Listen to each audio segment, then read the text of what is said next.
എനിക്കിനി തോറ്റു പിന്മാറിപ്പോകാൻ പറ്റില്ലടോ. ഒന്നുകിൽ റെസ്റ്റോറന്റിൽ എനിക്കുള്ള അവകാശം തിരികെ കിട്ടണം, അല്ലെങ്കിൽ ഇനിയുള്ള കാലം മുഴുവൻ സുഖമായിട്ട് ജീവിക്കാനുള്ള പണം അത് DK എനിക്ക് തന്നേ പറ്റൂ.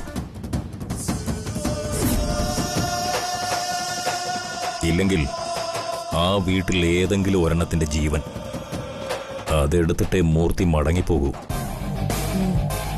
കാര്യങ്ങൾ ഇത്രയും വഷളായ സ്ഥിതിക്ക് ഇനിയൊരു ഒത്തുതീർപ്പിന് DK വഴങ്ങുമെന്ന് എനിക്ക് തോന്നുന്നില്ല. മൂർത്തിയെ ഭീഷണിപ്പെടുത്തിയ അന്നയാൾ എഗ്രിമെന്റ് ഒപ്പിട്ട് വാങ്ങിയത്. കാര്യം എന്റെ കയ്യിൽ നിന്ന് കുറച്ച് അബദ്ധങ്ങളൊക്കെ പറ്റി. ഒരു പ്രത്യേക സാഹചര്യത്തിൽ എന്റെ അവകാശം എഴുതി കൊടുക്കേണ്ടിയും വന്നു. അത് തിരിച്ചെടുക്കാൻ ശ്രമിച്ചതിന്റെ ഫലം എന്നെ ഈ കോലത്തിലാക്കി. പക്ഷേ ഒന്ന് ഞാൻ ഉറപ്പിച്ചു, എന്തു വന്നാലും ഇനി ഞാൻ പിന്നോട്ടില്ല. DKയുടെ സർവനാശം അതെനിക്ക് കാണണം. അതിന് നീ എന്റെ കൂടെ നിൽക്കില്ല അവിനാഷ്.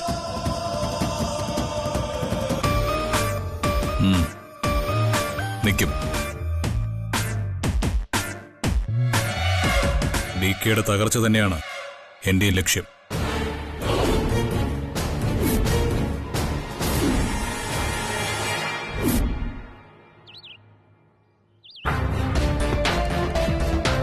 അമ്മേ, അമ്മേ,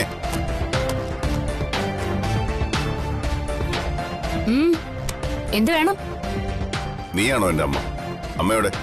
ആ, എനിക്കെങ്ങനെ അറിയാം? അമ്മേ, അമ്മേ, എന്തിനാ ഇങ്ങനെ കിടന്ന് അലർന്നേ? ഇതേ എന്റെ വീടാ. ഞാൻ ചിലപ്പോ അലറും, ബഹളം വെക്കും. അത് കേട്ട് സഹിച്ച് ജീവിക്കാൻ പറ്റുന്നവർ മാത്രം ഇവിടെ ജീവിച്ചാ മതി. അല്ലാത്തവർക്ക് വേണമെങ്കിൽ ഇറങ്ങിപ്പോവാം. ഓ, അങ്ങനെ സൈക്കോളജിക്കൽ മൂവ്. ഇതൊന്നും കണ്ടാ ഞാൻ പേടിക്കില്ല എന്റെ DK. അങ്ങനെ എന്നെ ഇവിടെ നിറക്കി വിടാന്ന് നിങ്ങൾ വിചാരിക്കണ്ട.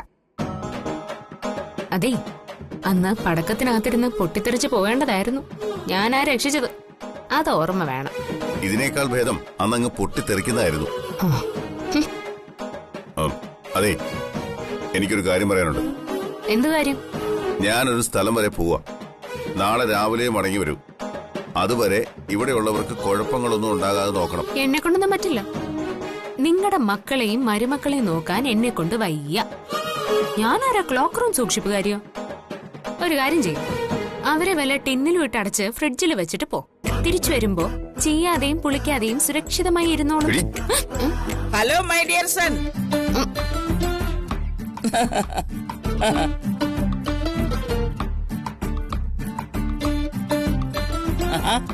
ദേവാ, വേറെ ആരെയും പോയി? അമ്മ, എനിക്കൊരു മീറ്റിംഗ് ഉണ്ട് ബാംഗ്ലൂരിൽ. നാളെ ഞാൻ വരുന്നവരെ അമ്മ തന്നെ നോക്കിക്കോളാം എല്ലാം. ബേട്ടാ, നോ ടെൻഷൻ. ജ്യോതി അതെല്ലാം ഭംഗിയായി നോക്കിക്കോളൂ. അമ്മേ, ഇവിടെ കൊണ്ടൊന്നിനും പറ്റില്ല. ഇന്നലെ സംഭവിച്ച പോലെ ആ മൂർത്തി മറ്റെന്തെങ്കിലും അബദ്ധം കാണിച്ചുകൂടായില്ല. സൂക്ഷിക്കണം. നോ ടെൻഷൻ ദേവാ, എല്ലാം അവള് നോക്കിക്കോളും. She do well. You go and come. ധൈര്യമായിട്ട് പോയിട്ട് വാ.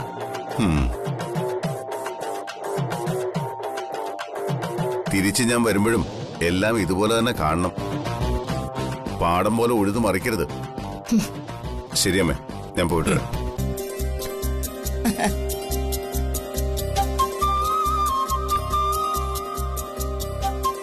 അമ്മയുടെ മോനെ എന്തിനാ ഇത്രയ്ക്ക് അങ്ങോട്ട് പേടിക്കുന്നേ? ഇവിടെ ഉള്ളവരാരും കൊച്ചുകുട്ടികളൊന്നും അല്ലല്ലോ. പേടി അവനല്ല ബേട്ടി, ഈ അമ്മയ്ക്കാ. എന്തിന്? അതൊക്കെ പറയാം. തക്കലിന് താഴേക്ക് വാ. വാ ബേട്ടി, വാ.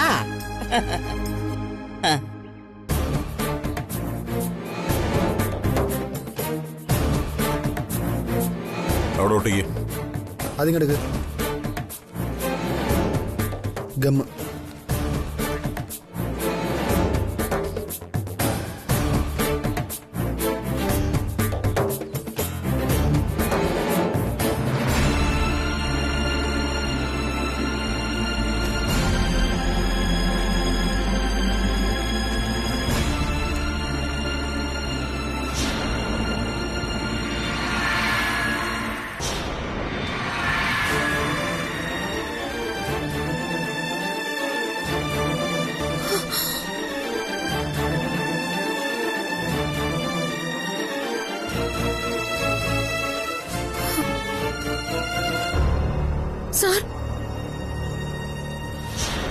ഇത് ഒഴിവാക്കണമെന്ന് ഞാൻ സുധാകരൻ നായരോട് ഒരുപാട് പ്രശ്നം പറഞ്ഞു.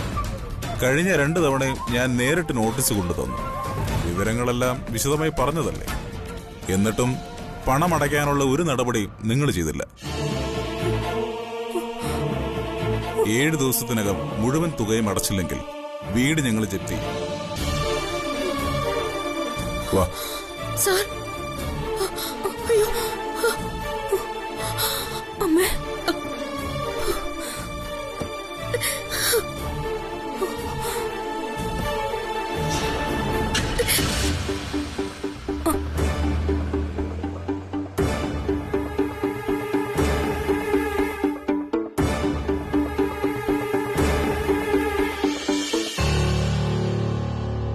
അമ്മേ, അമ്മ ഇനി ആരെയാ വിളിക്കാൻ പോകുന്നേ?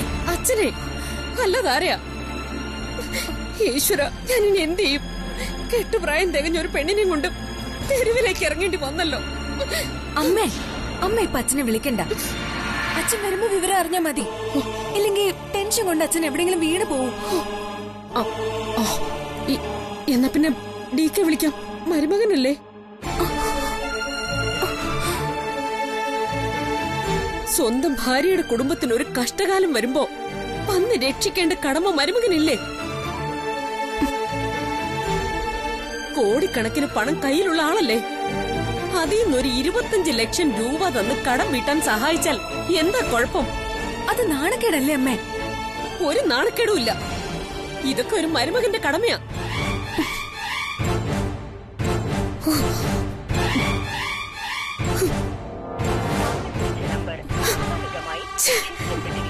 നാശം, കിട്ടുന്നില്ലല്ലോ. ഇങ്ങനെ എവിടെ പോയി കിടക്കുന്നു? അമ്മേ, ഞാൻ പറയുന്നത് കേക്ക്. DK വിളിക്കുന്നതിന് മുൻപ് അമ്മ ചേച്ചിയെ വിളിച്ച് കാര്യം പറഞ്ഞാ മതി. DKയോട് ചേച്ചി കാര്യം പറഞ്ഞോളൂ. അമ്മ ചേച്ചിയെ വിളിക്കേ. വിളിക്കമ്മേ.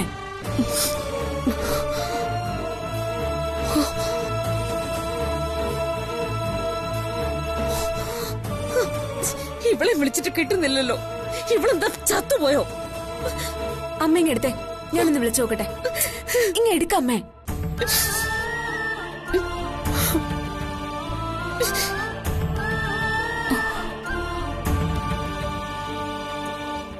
എടുക്കുന്നില്ലല്ലോ അമ്മേ.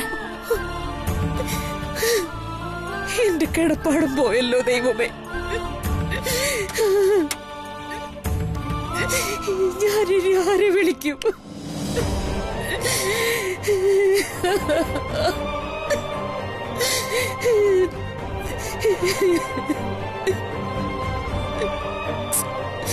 ചേച്ചി കിട്ടുന്നില്ലല്ലോ.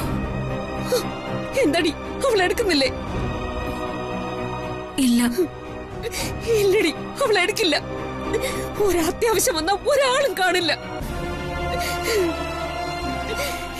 എനിക്കിത് തന്നെ കിട്ടണം. തള്ളയില്ലാത്തവളെ വളർത്തി വലുതാക്കി ഒരു കരയ്ക്ക് എത്തിച്ചതും എന്റെ തെറ്റായി പോയി. ഇനി എന്താ വേണ്ടതെന്ന് എനിക്കറിയാം. നീ ഫോണിൽ വന്നേ തരാൻ.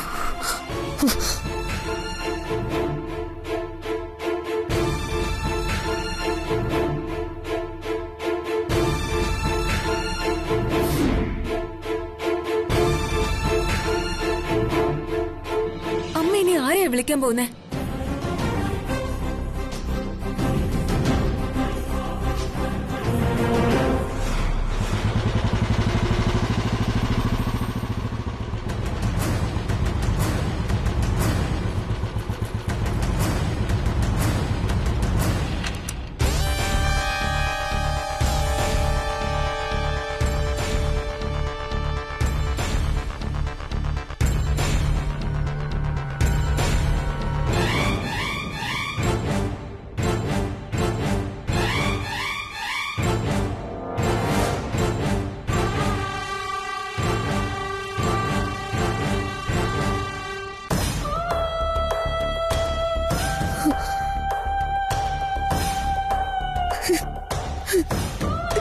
എന്താ ആന്റി, എന്തു പറ്റി? ഞാനും എന്റെ മോളും തെരുവിലായി. ഈ വീട് ജപ്തി ചെയ്യാൻ പോവാ. നോക്ക്.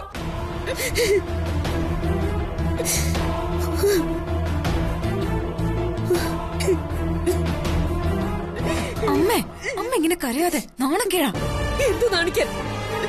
നീ പറ മോനെ, ഞങ്ങൾ ഇനി എന്ത് ചെയ്യും? ആര് സഹായിക്കും?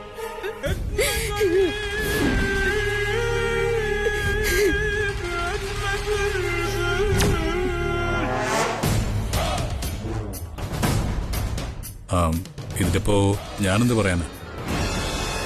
വലിയ പണക്കാരനായ മരുമോനുണ്ടല്ലോ.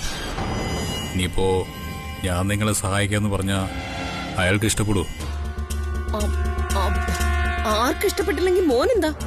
ഞാൻ സ്നേഹിക്കുന്ന പെൺകുട്ടിയെ സംരക്ഷിക്കേണ്ട ബാധ്യത എനിക്കുണ്ട്. പക്ഷേ അത് സ്വീകരിക്കാൻ പ്രിയ തയ്യാറാണെന്നുള്ളതാണ് എനിക്കറിയേണ്ടത്. അവൾക്ക് ഒരു വിഷമവുമില്ല. അമ്മ എനിക്ക് മിണ്ടരുത്.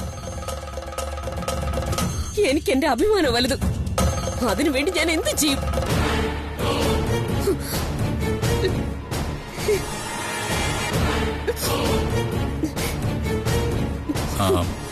ആന്റി വിഷമിക്കണ്ട. തൽക്കാലം ബാങ്കിലടയ്ക്കാനുള്ള കുറച്ച് പണം ഞാൻ തരാം. ബാക്കി പണത്തിന് കുറച്ച് സാവകാശം ചോദിക്കാം. ബാങ്കുകാരുമായിട്ട് ഞാൻ സംസാരിക്കാം. നിന്നെ ഈശ്വരൻ രക്ഷിക്കും മോനെ. നിനക്ക് ഞാൻ ഇതിന് എന്താ പകരം തരണ്ടേ? നീ ഈ വീടിന്റെ രക്ഷകനാ. ഒന്നും പകരമായി നേടാൻ വേണ്ടിയല്ല. സൂര്യമായുള്ള ഡിവോഴ്സ് കഴിഞ്ഞു വരുമ്പോ ഈ വീട്ടിൽ എനിക്കൊരു മരുമകന്റെ സ്ഥാനം ഉണ്ടാവണം. ആ ഒരു വാക്ക് തന്നാ മതി ആന്റി എനിക്ക്.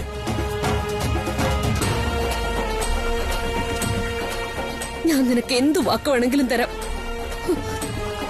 ഈ വീടിന്റെ മരുമകനായി നീ വരുന്നതിൽ എനിക്ക് സന്തോഷം മാത്രമേ ഉള്ളൂ. പക്ഷേ പ്രിയൊന്നും പറയുന്നില്ലല്ലോ ആന്റി.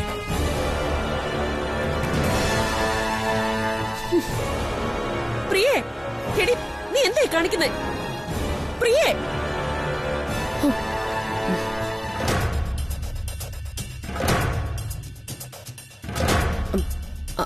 അവള് പറയുന്നതും ചെയ്യുന്നതൊന്നും നീ കാര്യമാക്കണ്ട. നിനക്ക് വാക്ക് തരുന്നത് ഞാനാ. എന്നെ നിനക്ക് വിശ്വാസമില്ലേ? വിശ്വാസമാണ്. പണത്തിനുള്ള ഏർപ്പാട് ഞാൻ എന്തെങ്കിലും ചെയ്യാം. അത് പക്ഷേ എന്റെ പണമല്ല, ഞാൻ ഒരാളിനോട് കടം വാങ്ങുന്നതാണ്. അതിന് കുറച്ച് കടലാസുകളിൽ ഒപ്പിട്ട് കൊടുക്കേണ്ടി വരും. ബുദ്ധിമുട്ടാവില്ല ആന്റി? അതൊന്നും ഒരു ബുദ്ധിമുട്ടുള്ള കാര്യമല്ല. നിനക്ക് തരുന്ന വാക്ക് ഞാൻ പാലിക്കും.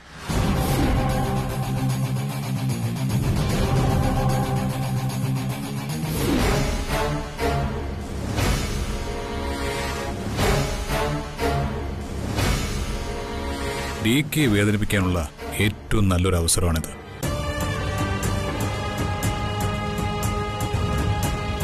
അതെങ്ങനെ? ജ്യോതിയോട് അയാൾക്ക് വെറുപ്പല്ലേ? പിന്നെ ജ്യോതിയുടെ വീട്ടുകാർക്ക് കുഴപ്പമുണ്ടായ അയാൾക്ക് എങ്ങനെയാ വേദനിക്കുക? അത് നിങ്ങൾക്ക് DK അറിയാത്തോണ്ട് പറയുന്നതാ.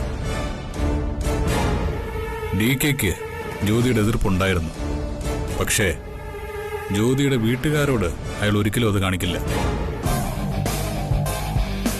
നിയമത്തിനും നാട്ടുകാർക്കും മുന്നിൽ ജ്യോതി ഇപ്പോഴും അയാളുടെ ഭാര്യ തന്നെയാ. ഈ വിവരം അറിഞ്ഞ ബാങ്കിലടയ്ക്കാനുള്ള പണം അയാൾ കൊടുക്കുമെന്ന് എനിക്ക് ഉറപ്പാ. എന്നാ പിന്നെ അവർക്കത് വാങ്ങി അടച്ചാ പോരെ? നമ്മളെന്തിനു പണം കൊടുക്കണം? കൊടുക്കണം. ഈ കാര്യം DK അറിയുന്നതിന് മുമ്പ് നമ്മൾ അവർക്ക് പണം കൊടുത്ത് സഹായിക്കണം. സഹായിക്കാനാണെന്ന വ്യാജേന നമുക്ക് ആവശ്യമുള്ള മുദ്രപത്രങ്ങളിലെല്ലാം ഒപ്പിട്ട് വാങ്ങണം.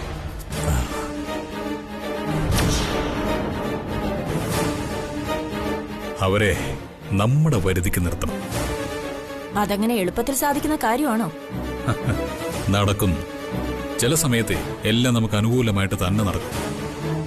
ഇന്നത്തെ ദിവസവും നമുക്ക് അനുകൂലമായിട്ട് തന്നെയാണ് സംഭവിച്ചത്. ഇന്ന് DK സ്ഥലത്തില്ല. ഇന്ന് അയാൾക്ക് അവരെ സഹായിക്കാൻ ഒരു കാരണവശാലും സാധ്യമല്ല.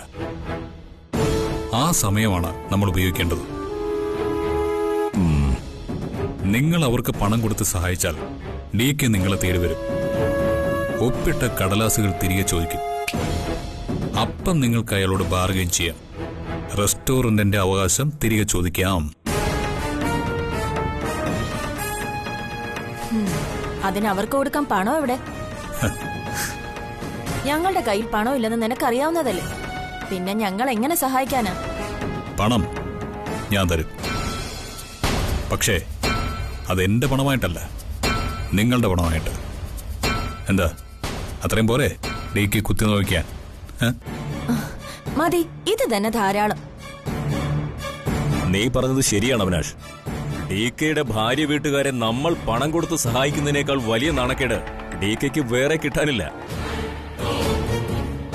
ഞങ്ങളെ തെരുവിലാക്കിയതുപോലെ ഡീക്കയുടെ ഭാര്യയും വീട്ടുകാരെയും തെരുവിലാക്കണം. ആ സമയത്ത് അയാൾ നമ്മളെ തേടി വരും. നമുക്ക് അയാളോട് ബാർഗെയിൻ ചെയ്യാനും കഴിയും. ബാങ്കിൽ അടയ്ക്കാനുള്ള മുഴുവൻ പണവും നാളെ നമ്മൾ കൊടുക്കുന്നു.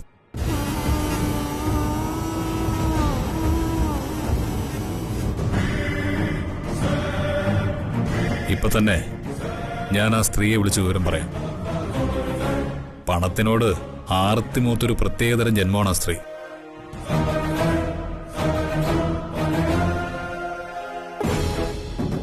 ആ അതെ അതെ, അത് മതി. വളരെ സന്തോഷം. ഇതിനും ഞാൻ എങ്ങനെ നിന്നോട് നന്ദി പറയണ്ടേ? നന്ദിയൊന്നും വേണ്ട, പറഞ്ഞ വാക്ക് പാലിച്ചാ മതി. ആന്റിയുടെ വാക്ക് വിശ്വസിച്ചിട്ടാ ഇത്രയും വലിയൊരു റിസ്ക് ഞാൻ എടുക്കുന്നത്. എല്ലാം പ്രിയയ്ക്ക് വേണ്ടിയാണെന്നുള്ളത് ആന്റി മറന്നു പോരുത്. എനിക്കതൊക്കെ ഓർമ്മയുണ്ട്. ഈ ബഹളങ്ങളൊക്കെ ഒന്ന് അടങ്ങട്ടെ. ഞാൻ തന്നെ അവിടെ കാര്യങ്ങൾ പറഞ്ഞ് മനസ്സിലാക്കിക്കൊള്ളാം.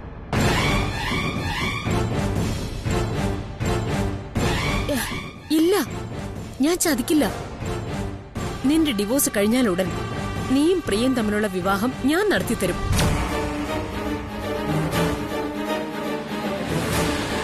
മരിക്കേണ്ടി വന്നാലും പറഞ്ഞ വാക്കിൽ നിന്ന് പിന്നോട്ട് പോകുന്നവളല്ല ഞാൻ. ആദ്യം നീ ആ പണത്തിന്റെ കാര്യം റെഡിയാക്ക്, ബാക്കി ഞാൻ ഏറ്റു.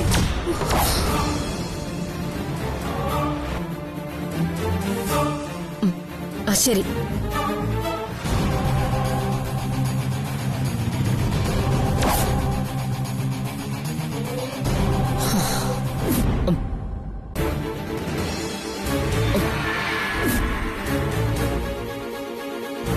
നിന്റെ ഡിവോഴ്സ് കഴിഞ്ഞാലുടൻ നീയും പ്രിയയും തമ്മിലുള്ള വിവാഹം ഞാൻ നടത്തിത്തരും.